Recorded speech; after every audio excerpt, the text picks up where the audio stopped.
Hi everyone, here we've got an OPPO A53 from 2020 and let me show you how to change system language on this device. So first of all we have to enter the settings and now let's go to the language and region. Now let's tap on the second position, which is language, and here we've got the list of all available languages from which we can choose.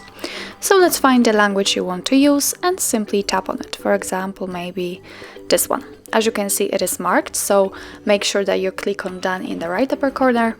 Let's tap on change to Slovak. If you've got a pattern or a pen, then enter it to confirm. And as you can see, the whole menu just changed to the chosen language. So let me do it again and let's pick, for example, the English. Just tap on the language, find the English, tap on it, for example, this one, click here. Okay, let's confirm it. And as you can see, the whole system changed again. So actually that's all. This is how to change system language in your OPPO A53 from 2020. Thank you so much for watching. I hope that this video was helpful, and if it was, please hit the subscribe button and leave the thumbs up.